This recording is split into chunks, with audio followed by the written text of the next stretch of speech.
Hello, everyone. Welcome back to the Center for Leadership, the podcast where leadership begins at the center. You. I am Carrie Chahark, and I believe that in order to others effectively, we must first learn to lead ourselves. And this segment is called Beyond the Title, where we have conversations to explore the raw, unscripted, behind the scenes stories of people discovering how to turn their passion into purpose. They will share practices, insights, and tools that will help us stay centered, resilient, and ready to empower those in our care. Leadership isn't just a role, it is a choice, and it starts with showing up for yourself. So let's dive in. So I am super excited to be joined by Jennifer today. Jennifer and I met a couple of years ago in a facilitation course that she took with me. And I loved your energy. I think we connected on that energetic level immediately. And when I left to start my own business, we kind of reconnected on LinkedIn and have been sharing our experiences back and forth. So, welcome, Jennifer. Thank you. Thank you for having me. Yeah, so tell us a little bit about yourself. But before we get there, I'm going to ask the question, what lights your fire? What gets you excited about getting up in the morning?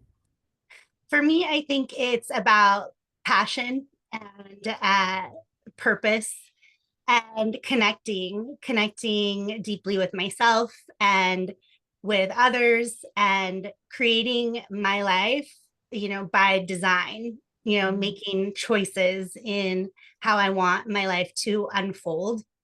That's something that I'm really passionate about sharing and just the ripple effect that comes from sharing that deep connection with your inner wisdom.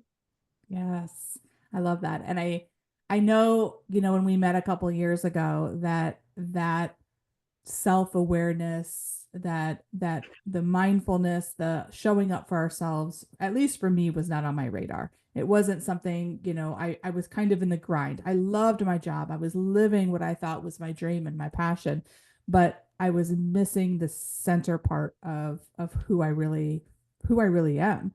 And you've changed a lot in the last couple of years since we met. So tell me what's been happening on your journey. Yeah, when we met back then, 2, 3 years ago, when I was learning the facilitation skills, I was absolutely in grind mode.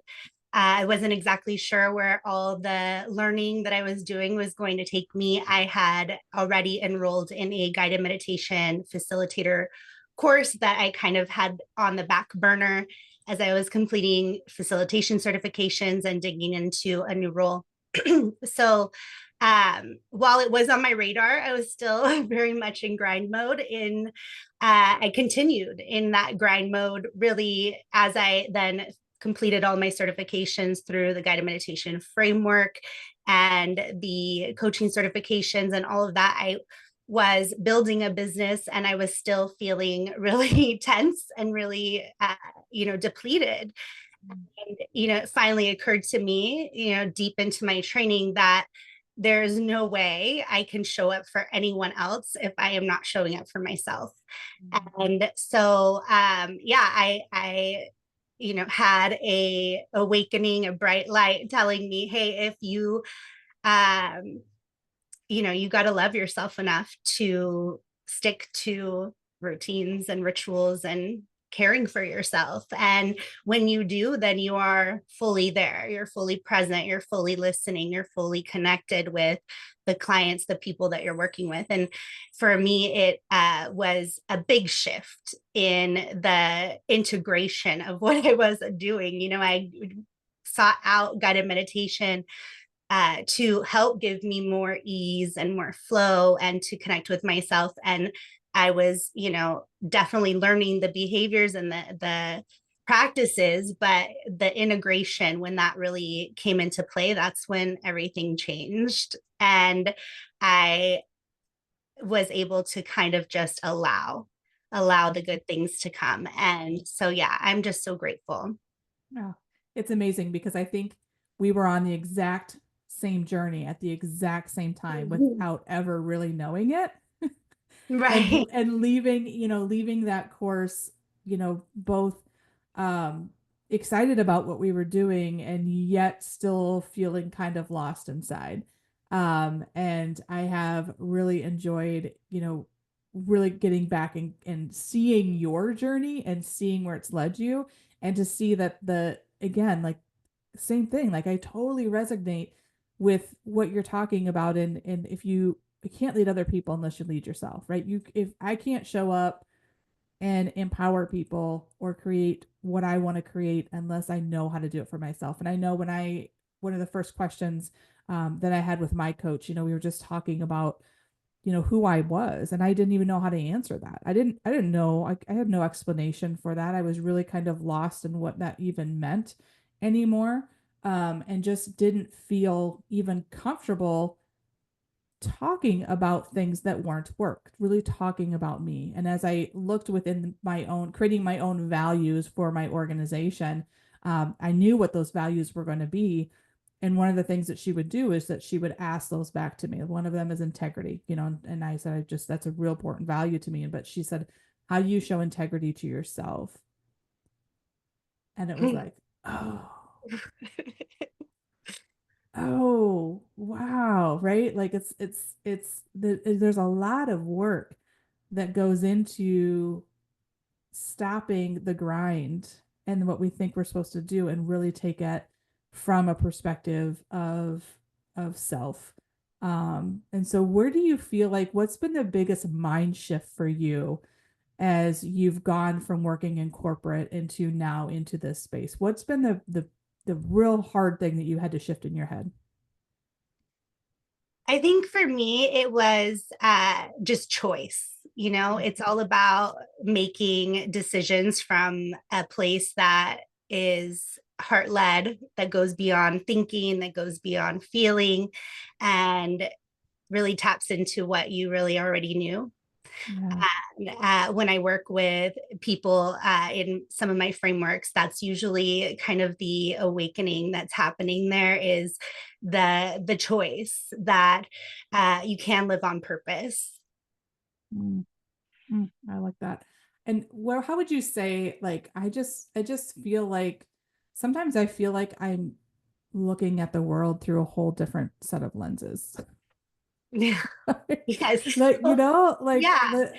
the things that were always there that I never noticed before. And I think even relationships that, I used to work really, really hard at trying to be somebody else in order to continue a relationship. I've realized that maybe that season has come and gone. So thinking about what has changed in your life, like what has changed in your relationships, or even the way that you just move through life? Yeah, I think that for me, what's changed is that sense of knowing that the choice, the space between stimulus and response, the ability to just kind of stop and pause. The thing is that even when you know and you have all of these new awarenesses coming into play, there's still old patterns and habits and behaviors Mm-hmm. that still come up. So I have these lens that sometimes you can see through very clearly, and then other times, it gets cloudy again. So being able to kind of connect with yourself and remember who you are, what you're here to do, that's really what has shifted for me, is just to know that I can come back to that, and to know that these are maybe old habits and patterns that are choices that I can choose to let Mm-hmm. go and choose a different way.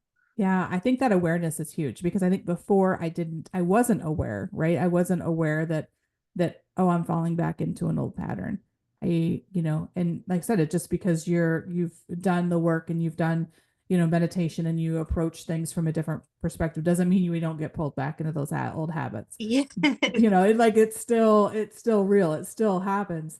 But I think, to your point, like that, I recognize it now, where it's just like, oh, it feels different. I Yeah. feel, I'm not as engaged. I things are bothering me that shouldn't bother me. Like, my frequency is not as high as I really want it to be. I recognize that now, which I didn't recognize before.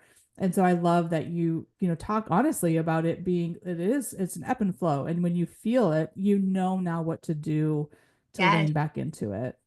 Mm-hmm. Yeah. And as far as my relationships go, and, just the way that I live my life now, yeah, I mean, I still find myself making not mistakes, but, falling back into a pattern. And I am aware enough to shift it. And I am aware that, oh, it's me. Yeah. It's me. I am responsible for what happens next when something happens, and I can choose to fall back into the reactive way of life, and that's really what's different. I'm not all the time or as much reacting to Yeah. things. I am choosing, and that's what really kind of affects everybody around me. And that's why I say the ripple effect, because when, for myself, the way that I respond now is rippling out to the people that I work with, to the people that I interact with, to my family, to my friends. And this happens when I work with individuals, and they are finding that they have this choice, and it affects their relationships. And if they run a big company, it's affecting many, many people.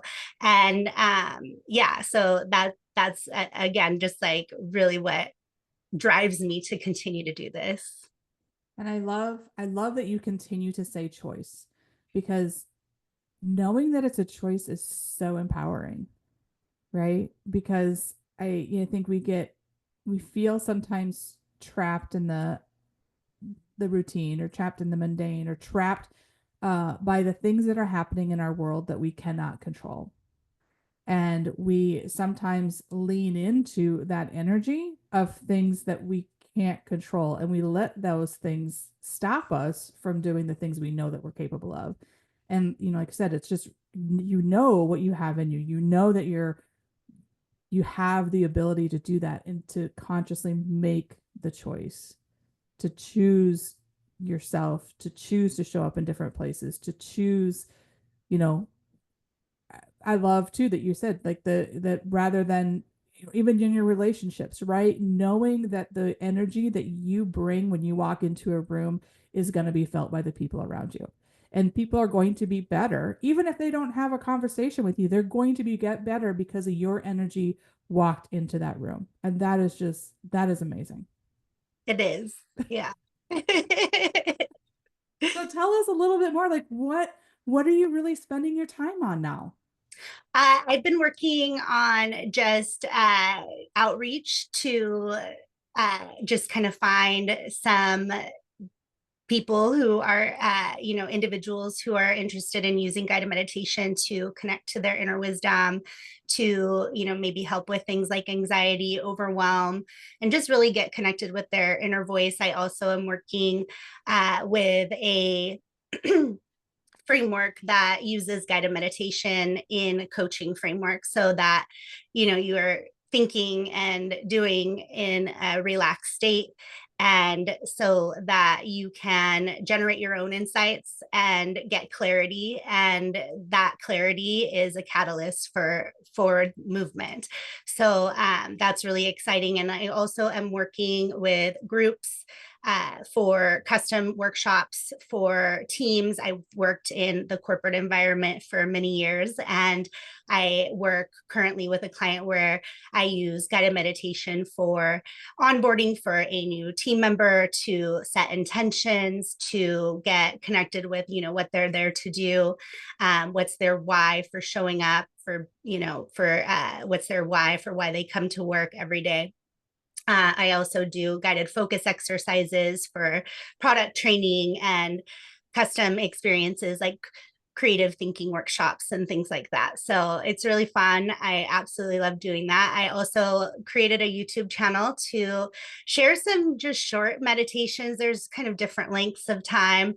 I have that focus exercise on there, as well as a few different types of meditations to set intentions, get focused, get clear, or even just relax. And I wanted to create that channel, one, to share with anybody who wants to relax and contemplate, and just use the tool of guided meditation to start their day or get more out of their day. I also want to outreach with that YouTube channel. I would love to create more connections there so that, anyone who is interested in using guided meditation for things like goal setting and action planning and, just forward movement and just designing their year, their dream life. So yeah, I that's been my passion project this year. I started developing everything in January, and in March I launched the channel, and I plan to add some more short guided meditations there as well, just for those who maybe only have 2 or 3 minutes to connect to themselves briefly, so that they can remember that they're not an extension of their screen, that they are an actual human and they are Yeah. in their body. And those little moments make a huge difference in productivity, in clarity, in just peace of mind, and just helps to calm that nervous system so that you can take on the next task with more ease and more flow. Yeah. Oh, so many things that you talked about in that I get so excited about. And I think the first one and what really inspired me when we first kind of started talking about this after you took the facilitation course, which was, how you were using facilitation and creating that space, right?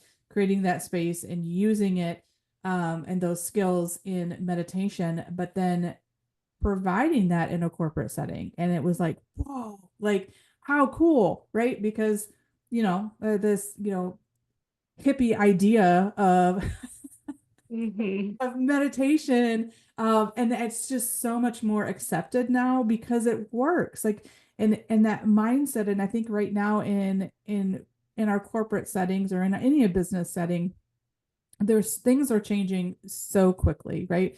And there's always workforce issues. There's always, the changing landscape of business, and organizations and companies who really care about their people and want to take care of the human so that they can take care of the clients who that they're serving is really, really important, and being able to prevent burnout. Like we cannot afford right now in our country to have people burning out, to have people getting sick, to completely stressing themselves, to not being able to work. Like we really need people to take care of themselves and to not have their lives be completely centered around a business or another organization that you're working for. And then for a business to really embrace that and say, yes, we know that productivity and creativity and it all comes from an individual being able to step into themselves and be healthy spiritually, physically, mentally, all of these things, and really looking at the holistic stuff. So how have you found that organizations, how are they receiving this, or what's your experience as you're doing that? Yeah, I think every organization has different values, but most organizations are starting to see the science backed research around mental health and wellness. And most organizations have some type of program in place and are looking for different methods, different workshops, different content to support their initiatives in wellness and mental health. And it does impact, and they're seeing that it does impact their bottom line, which ultimately that's going to be a contributing factor. And ideally, obviously, we want every big corporation to care deeply about every team member and their people and their wellness. But when you can, give both, both Yeah. an impact to the bottom line, both an impact to growth and development and, overall performance, and also allow for a happier workforce, a more aligned workforce, you're going to have, major outcomes. And, I think that it's just a matter of, time before it kind of expands even further. But I think that there are a lot of organizations that are open to this kind of thing. Maybe they aren't fully aware of what it would look like or how it would go, but a lot of what I do in a corporate environment is short guided exercises. It's not and if it is meditation, it's, you know, contemplative, and it's focused on an outcome that they desire.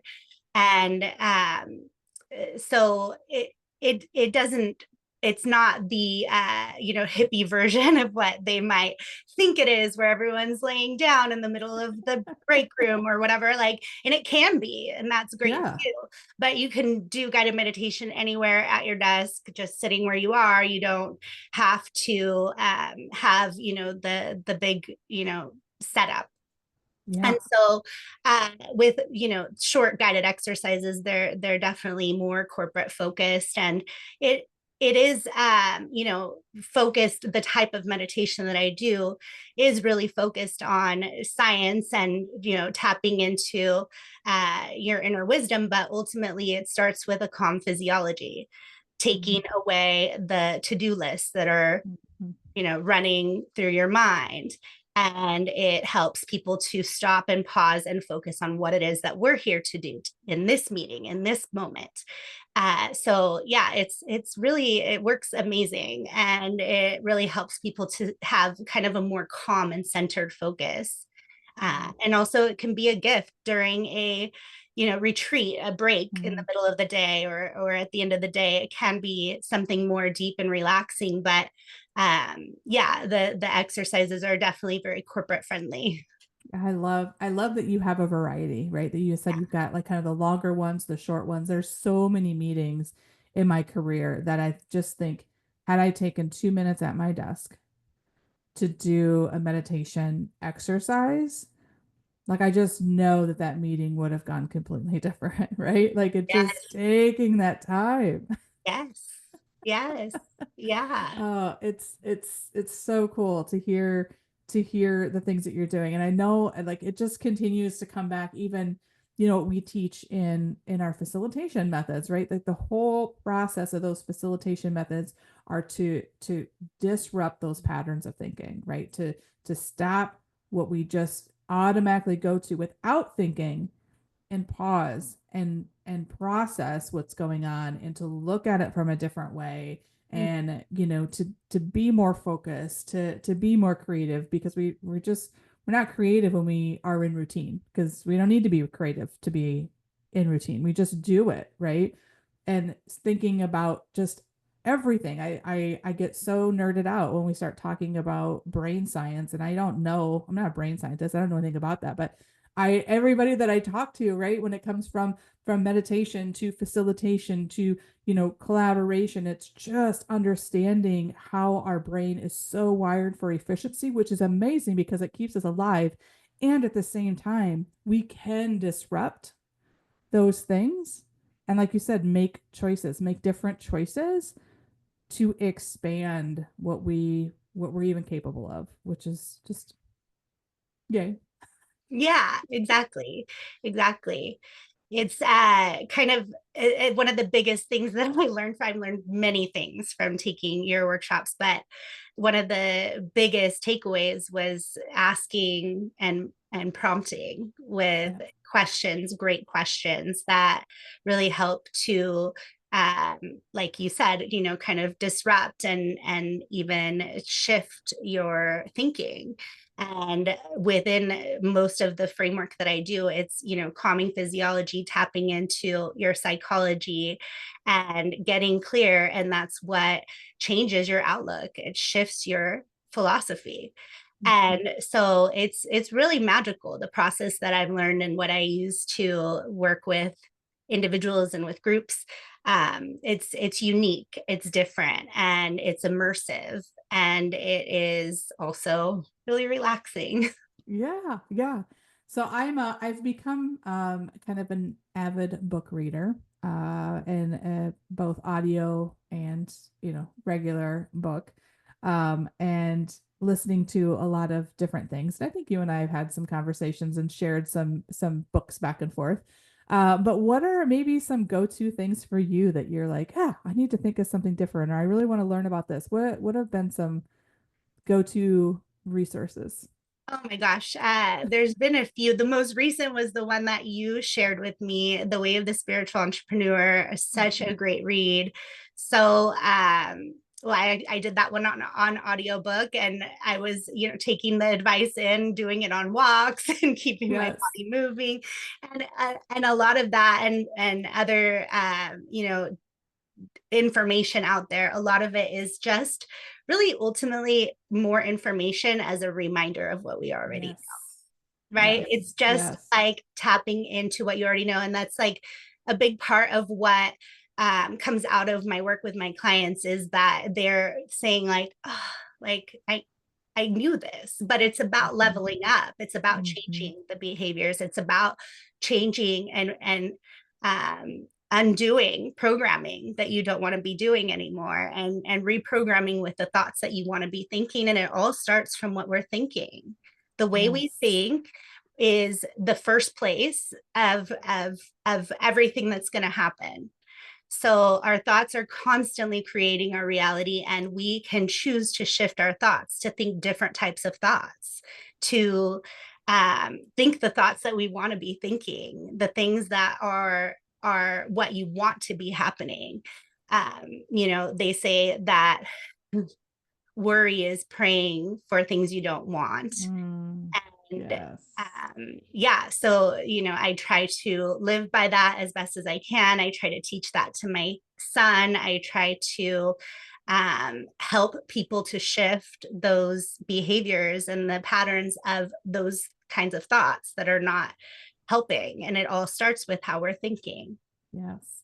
I think um that's been a kind of a light bulb for me too, because I think I've always considered myself to be, a positive person. And I'm not super critical, but I didn't recognize that I wasn't always that kind to myself, right? Or that the thoughts that were just subconsciously even happening, or the decisions that I was making were because of a subconscious thought or belief that I had that was implanted so long ago that I never even recognized. Yeah. Yeah. And it was just like pausing, and now I recognize to pause to say, wait a minute, where did that come from?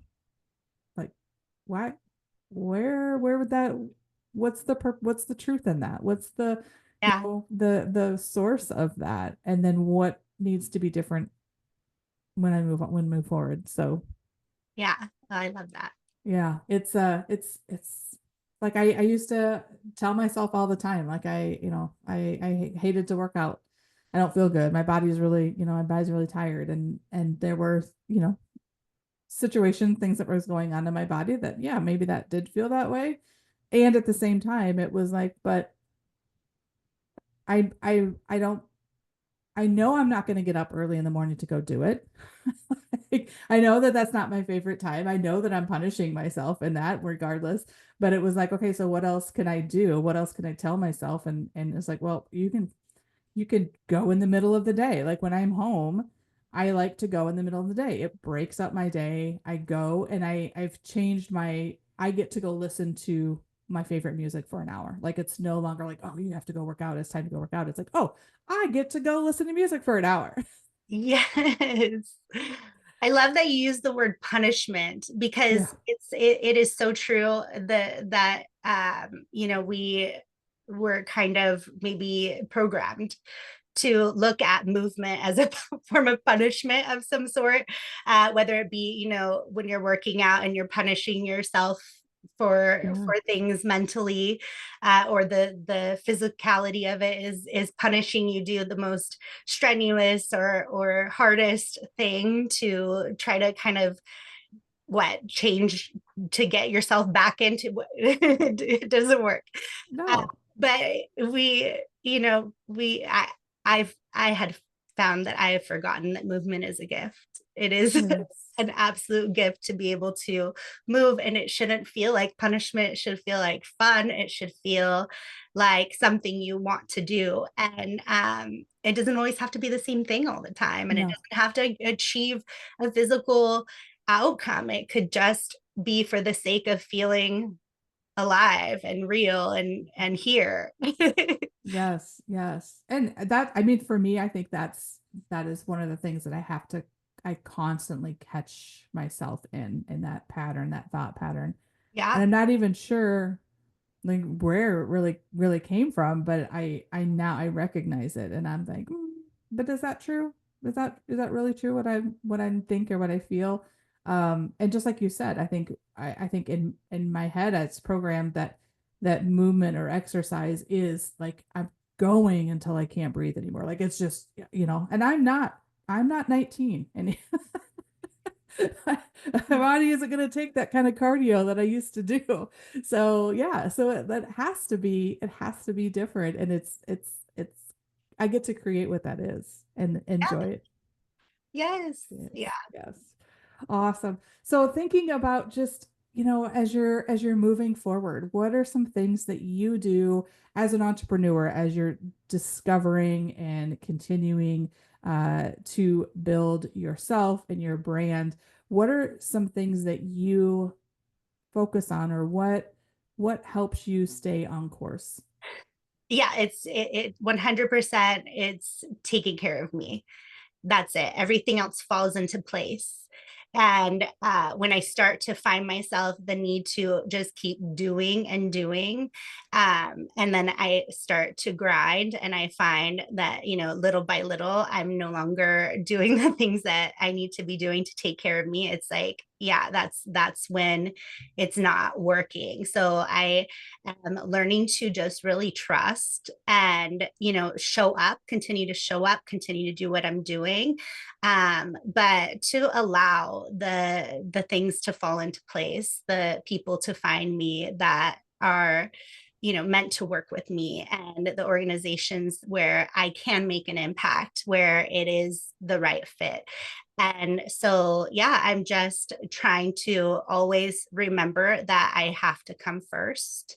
I Mhm. have to come first every time, every day. And it's okay if I find that I've, let go of something because of the awareness. Like you've Mhm. mentioned, it's, I realize it now when I'm, maybe in a different environment and I'm not able to do the same morning routine, for a period of time. And then I feel the difference. I know. And now I know that I can come back to it. I don't have to beat myself up over it. I was always someone who was very resistant to routine. I like Mhm. things to be different, and I've always attracted situations where, my days are not always the same, but inside I always really wanted that peaceful, easy, routine type lifestyle. But still something within me, couldn't connect with it. So I love that you said that because that's me. Like I don't want the routine. I don't want it to be over and over and over again. In my day, in the work that I do, the work looks the same, but the people are different. So the experience is different every time that they get to do it. But it's also predictable because there is a routine. There's a framework in which it happens in. yes, And I'm the same way too. And because I travel a lot and then in home a lot and half and half, my routine looks different when I'm traveling versus when I'm home, right? And I'm home and I take my time waking up in the morning. I do a morning meditation, I do some journaling, I have my coffee if I'm able to, sit outside and just take in that and just slowly roll into my day. I love to do that. I love to take some time at lunch to go swim or to do something, some movement at some space. And then sometimes I work later at night. When I'm in a training and I got to be into our training room at, 7, 8 o'clock in the morning, I can't take the time necessarily that I want to in the morning. I could. I choose not to because I don't want to get up at 4 o'clock. But I still have a routine that supports that. Like I still have some affirmations and a meditation that I do. It's maybe a little bit shorter, right? I do some stretching and some yoga as I'm getting ready, and I have a playlist. I have a music playlist that helps pump me up as I'm ready to step into that training space. Yeah. And so again, it's like I never thought that routine would be something that I really relied on. But like you said, when I don't do one of those things and it doesn't happen for a couple of days, I I crave it. I need it. It fulfills me. And again, Yeah. it's almost like setting the bookends to be flexible and enjoy the freedom in the middle. Yeah. Absolutely. I've noticed for me that when I wake up in the morning, my brain scans for problems. I Yeah. am very susceptible to finding myself in a loop of something that happened before or could happen in the future. And so, now when I notice that that's happening, I know what to do. I know how to shift that and to allow myself to just breathe and calm myself. And, I think it comes from a lot of different things, technology, Yeah. just patterns, behaviors. But it takes time to to develop the skills to stop that kind of thinking, to choose that next thought that you're going to be thinking, and how you can shift worry into gratitude, into um your focus for the day, or whatever it is that you want to be focusing on. And so just that is a huge part of it. Yes. I love that, turning worry into gratitude. It's powerful, right? Because that Yeah. I can get I've always been in I shouldn't say always, I don't know when it started, but I've been an overthinker for the most majority of my life. And I don't know where it really came from. And I'm, people, would you have anxiety? I don't have anxiety. I'm not a worrier. But then I think about, oh, well, okay, yeah. Have I been thinking about this situation that hasn't happened yet for like the last 3 weeks? Yeah, absolutely. I have. Right. And realizing again that those thoughts create that reality. And I think sometimes it's like I've probably thought myself into a situation because that's just where my focus was all of the time. And it's just like it's so powerful, and how amazing and freeing it can be when we switch that pattern into being and creating that reality of something that's just really amazing. Mhm. So very cool. I so appreciate you being here and taking the time to talk today. I look forward to many more conversations. And for y'all watching, I'm going to have Jennifer's links to her YouTube in the description. So make sure you go over there, that you like and subscribe to her YouTube, and reach out to her for questions. And any last parting words for you? Anything you want to say to our listeners? Yeah, thank you so much for having me, Carrie. This was so much fun, and you're amazing. And for anyone who is interested in connecting with me, I would really love to work with you. Whether it be you need a deeper connection with yourself, you are an overthinker like me, someone who is prone to anxiety, worry, or maybe you just want to level up. I would absolutely love to talk. So, yeah, I will post those, or share those with you so you can post them. Thank you so much. You bet. All right, y'all. Until next time, we'll see ya.